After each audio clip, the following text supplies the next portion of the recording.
How much po puhunan nyo to start participating in this kind of airsoft hobby? Last video ko sir, sinabi ko doon yung option 1. So, yun yung gagawin nyo. Mag-rent muna kayo.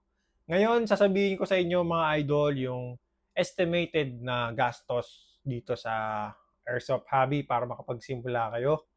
Pero bago tayo magsimula mga idol, itong isasabihin ko based lahat ito sa experience ko. Okay guys, unang-una sa airsoft or sa Piu Piu, sa laruan. So, ang pinaka-budget meal mga idol dyan sa airsoft is 12 to 13K. So, yung presyo na yan na yung brand na maganda, masasuggest, highly recommended, and madaming mga available parts mga idol. And sa gears naman mga idol, no, sa mga susuotin, sa mga eye pro, sa helmet, sa lahat, sa boots. Kung budget meal mga idol, ang estimated ko dyan is 10 to 15K.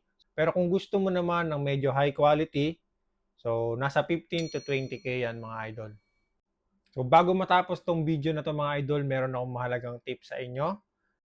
Huwag nyo madaliin bumili ng kung ano-ano pagdating sa laruan or sa gears. Pero kung may extra money naman kayo, sige go. Pero kung nagbabudget kayo, huwag nyo mamadaliin lahat mga idol dahil mapapasubo kayo.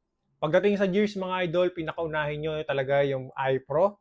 So mag-invest kayo dyan sa helmet and sa bibig. So last time kasi mga idol, meron akong nakita na naman na nabasagan ng ngipin. So sana okay lang si sir ngayon. Mahal mga idol yung ngipin ngayon, no? Nasa 5 to 10K yata. Kaya dapat talaga mga idol nagpe-face, full face protection kayo. Ganitong full face protection masasuggest ko sa inyo or mare-recommend ko sa inyo. Ayan. Protektado lahat. Tenga, pisngi, noo. Pati noo. Basta mag-helmet lang kayo.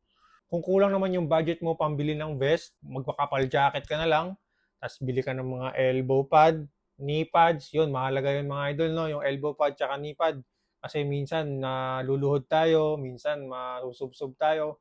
So kahit pa paano, di ba mga idol, maproteksyonan natin yung mga buto-buto natin. Mga idol, kung meron na kayong pipiw o laruan, pwede na kayong mag-start. Basta mag-jacket kayo. Meron kayong eye pro na maganda, may helmet, may protection kayo sa bibig, may elbow pad, may knee pads, so may boots. So pwede na kayo mag-start, magmakapal jacket lang kayo, tapos komportable na pambaba. So overall, estimated natin mga idol, mapa-budget meal or medyo high quality, nasa 20 to 30K yan. Sana nasagot ko yung tanong mo sir and sa lahat ng mga nanood. So thank you, kita-kits sa field mga idol, ingat.